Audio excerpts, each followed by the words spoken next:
Guys, 135 fan favorite TJ Dillashaw is eligible to fight in January. We're talking about who he might be fighting next, and is he the #1 contender at that weight class? Check it out right now.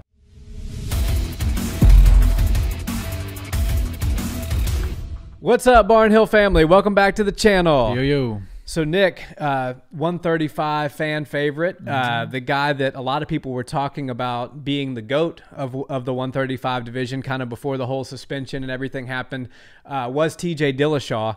I truly think TJ Dillashaw is one of the most skillful, when you just talk about a straight skill set, skillful mixed martial artists in the world today. I would have to agree. Yeah. So, the question is, he's coming back now. He's still in his athletic prime.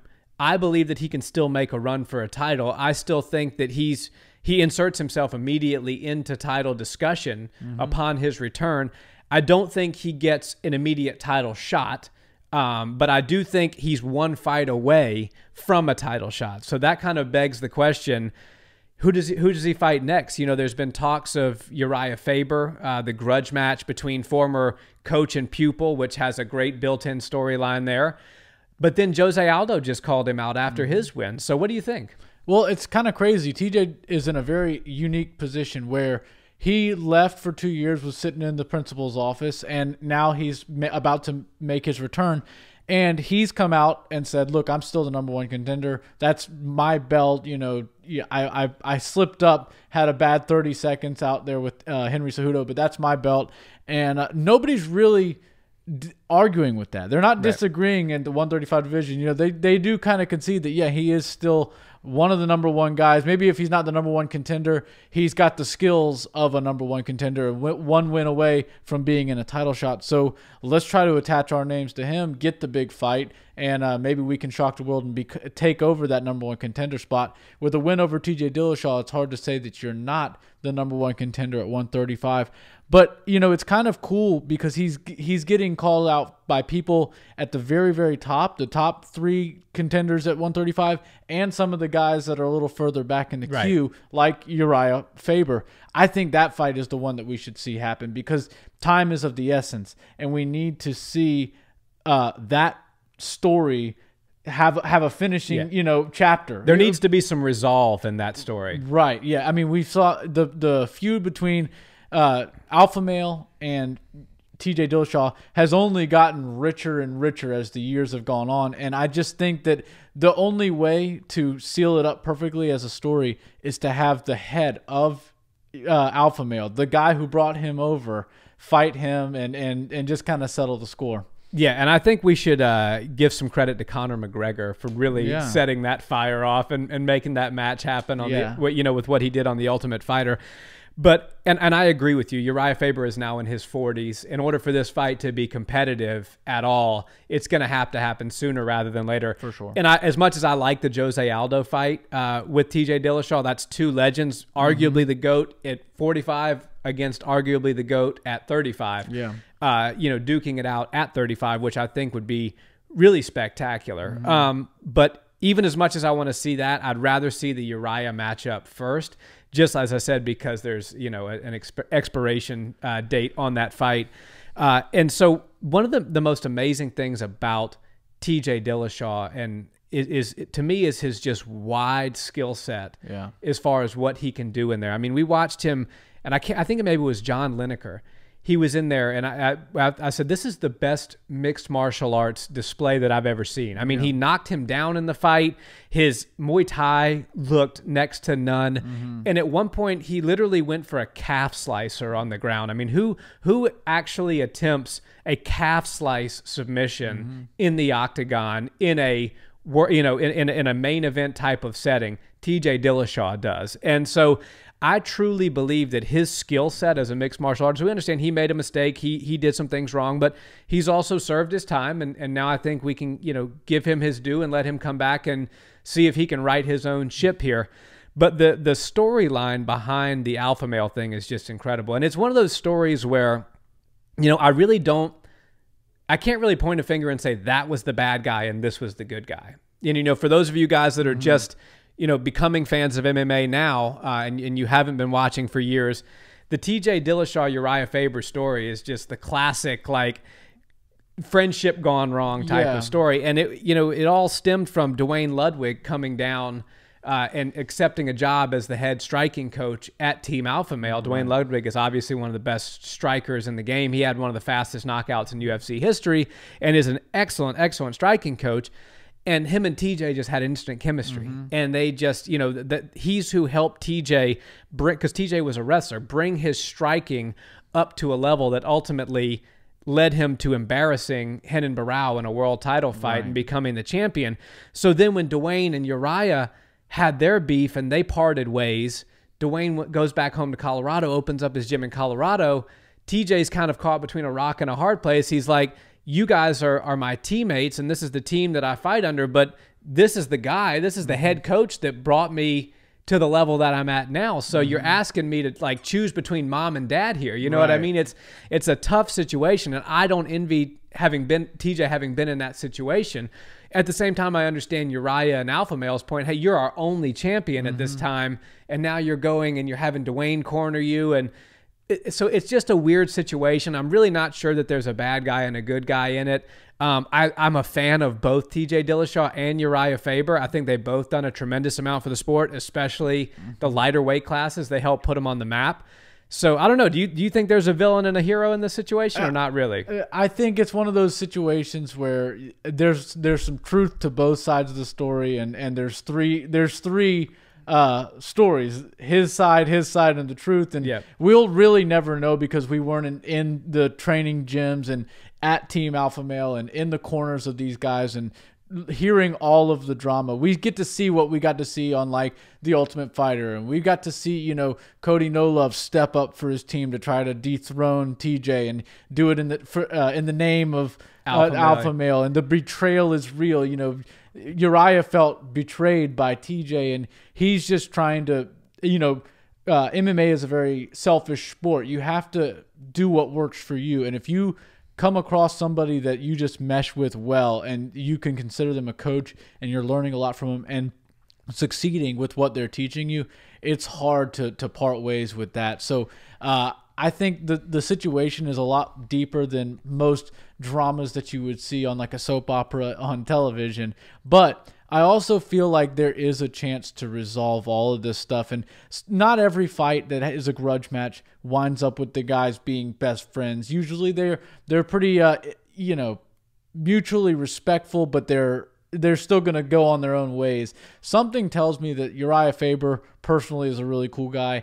And I'm lucky enough to have met TJ Dillashaw and spent a little time with him. He is a very nice guy. Very nice guy. I feel like we would see a long overdue handshake and a hug at the end of that fight, no matter what the outcome is. Yeah, no, and TJ, that whole camp down there at the training lab in Southern California, rather, we had the privilege of meeting them and spending some time with them. Juan Archuleta, TJ Dillashaw, and their coach Sam Calvita. They are truly the nicest bunch of people that you could ever meet. And I've never met Urijah Faber, but I'm sure that as the same can be said for him. And I think you're right. I think the only way to a handshake is both of these guys want to punch each other in the face a few times. Right. The only way to resolve the issue between TJ Dillashaw and Urijah Faber, regardless of the outcome, because quite frankly, I think TJ wins that fight. I think TJ's he's in his prime. He's a little bit better than Urijah Faber in all aspects. And I think the buildup would be a lot more fun than the fight would be competitive. However, Urijah Faber will get to punch TJ Dillashaw in the face and vice versa, no matter what happens. So I think the only way they say the only way to it is through it. The only way to a handshake is through the storm. Those guys need to get in there. They need to solve it for however many rounds it lasts for. And then I think you can put the TJ Dillashaw and Alpha Male beef to bed. Or you could at least put the TJ Dillashaw Urijah Faber beef to bed. Now, if Cody Garbrandt starts to win some fights and gets a little hot again, and TJ Dillashaw does the same, who knows? Maybe that might just be one of those things that never gets right, like the Chael Sonnen and John Jones beef. But I think at least we do have the opportunity to see TJ Dillashaw and Urijah Faber get it right and shake hands, and I think everybody wants to see that. Yeah, and it's rare where you have a fight that wouldn't be for a title necessarily. This is obviously if it would happen next, and TJ doesn't get to a title sooner than later. But it's one of those situations where you see Urijah Faber, and there is a real chance he can shock the world. And this is a crazy fight where all the heat and animosity and the mental warfare, as Conor likes to call it, would come out, and we'd be able to see it affect both fighters leading up to the fight in the promotional stuff. And there's some personal things that it would pull on and kind of bring out and share with us, the viewer. And there's very few fights that the UFC can package up and sell to us that don't have a title on them that mean something and that would do really good numbers. And I personally think Urijah versus TJ would do really good numbers. That would do very, very good numbers. I mean, that's an exciting fight. And anybody that's been watching MMA for a long time knows what Urijah Faber did for the sport, especially the lighter weight classes. They know what TJ Dillashaw did for the sport. Alpha male is not real. They had their heyday, and not to say they won't have another one, but at one point in time, if you were a lighter weight fighter and you were looking for a camp, you were going to Sacramento. Yeah. You were going to Team Alpha Male because that's where they all were.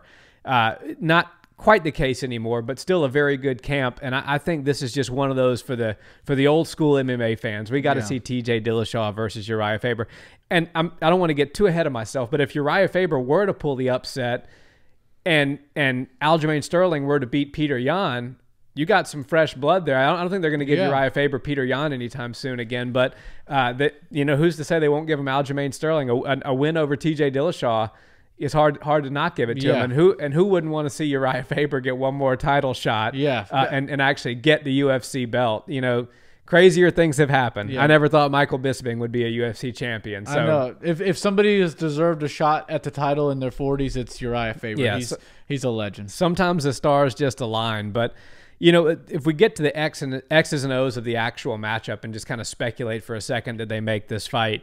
Urijah Faber's always been known to be an incredibly tenacious wrestler. Yeah. He's got a crazy gas tank. He moves very laterally, and he's also instilled a lot of his style into TJ. Yeah. TJ kind of, he went more the way of the Bang Muay Thai style that's taught by Dwayne Ludwig. Is also a lot of lateral movement, a lot of go high, kick low, go high, multiple shot combinations. It requires an extreme amount of cardio, which is where Sam Calvita plays a huge role in their training camp, preparing them to be able to fight like that. Urijah Faber is a great wrestler. He can take you down. He's been known for ground and pound. He's got some good submissions on his record. TJ Dillashaw is also a fantastic wrestler and grappler. He trains a lot of jiu-jitsu with some great guys from Gracie Barra. They're really, really high-level guys. I think it would be a fun matchup. I do think it would be competitive. And I think where it would come down to would be, I think it would largely be a striking stand-up, a stand-up type of fight. I don't see it going to the ground too much. And I think TJ just has a little bit of an advantage as far as speed, quickness, and technical ability in the striking game that would ultimately probably get him the win by late finish, like second or third round finish, if it was a 3-round fight. Yeah. Well, I think it should be a main event 5-round fight. Yeah, I think so too. Which I think would also lend to TJ. I'll go third or fourth round finish. Yeah. But Urijah Faber was ahead of his time. In his prime, when he was in his prime years, he was ahead of his time. Still doesn't move like a 40-year-old fighter. He moves like he's in his 30s. He's, it's just his time in this sport has been so long that it catches up with everybody. And our dad is so funny, by the way. He saw a picture of Urijah Faber the other day, and we were talking about this fight. And he said, he goes, did you just say he's 42 years old? And he goes, I thought he was like 25. I was like, Dad, we've been watching him for 10 years. Do you think he was 15 back in the day when we were watching him? But he really does look so young and youthful, and he keeps himself in great shape. Oh, absolutely. Yeah, he's done a great job at staying youthful, and I think he was so advanced for his time. TJ is one of the most innovative strikers and MMA fighters on the planet. He really mixes the martial arts well, which is difficult, especially when you come from something like wrestling like he did, where you didn't start as a mixed martial artist, you started as a wrestler or as a boxer. It's really hard to mesh the other two into a cohesive style. Right. He's done it better than almost anybody, and the sport especially the bantamweight division, is a better place when TJ Dillashaw is in it. And now that his suspension is over, I'm super excited to see where they go with him. Yeah, that's a really important point that you brought up, that he is a wrestler. He came into the sport of mixed martial arts as a wrestler. He was a collegiate wrestler that Urijah Faber saw some interest and potential in and brought him into his camp. When you look at people like George St. Pierre and you see his ability to work the takedown and the ground and pound, you would just assume that he's a lifelong Division I maybe wrestler, but he's from Canada. He was not a wrestler growing up. He was a karate fighter, and he learned to add wrestling into his game so much so that you would think that was his background. TJ Dillashaw also did the same with Muay Thai. Yeah. His striking and his ability to string together kickbox, you would have thought he was like a K1 phenom out of the Netherlands or something like that, Right. but he was a collegiate wrestler that learned how to strike. And I think that's pretty incredible, actually. Yeah, I think he's going to have some new tricks up his sleeve. Don't think for these past 2 years he hasn't been training in the lab with both Sam Calvita and Dwayne Ludwig. I think they've been coming up with some really cool things. The sport has evolved, but make no mistake about it, TJ Dillashaw, I'm sure, has evolved as a fighter. Oh, there's a reason the guys at the top are calling TJ Dillashaw's name. They know a win over him is a marquee career win. Absolutely. No matter suspension or no suspension. TJ Dillashaw comes back and he immediately interjects his name into the conversation. Even his name will be in the mouth of the champion. I can guarantee that. And if he can get past Urijah Faber, if that's who they make for him, I think they step him in there immediately for the winner of Aljo versus Peter Yan. Yeah, and hopefully he makes up for lost time and they keep him pretty active this year. Absolutely. Well, guys, let us know. Are you excited for the return of TJ Dillashaw? I know we are. Who would you like to see him fight if not Urijah Faber? Does the Jose Aldo matchup intrigue you just a little bit more? Let us know in the comments. And thanks so much for watching. As always, please like, comment, subscribe, and check us out where you listen to podcasts. We are on audio. Apple, Spotify, Podbean, you name it. We're there. Check us out on audio as well, guys. Thanks so much and have a great day. Peace.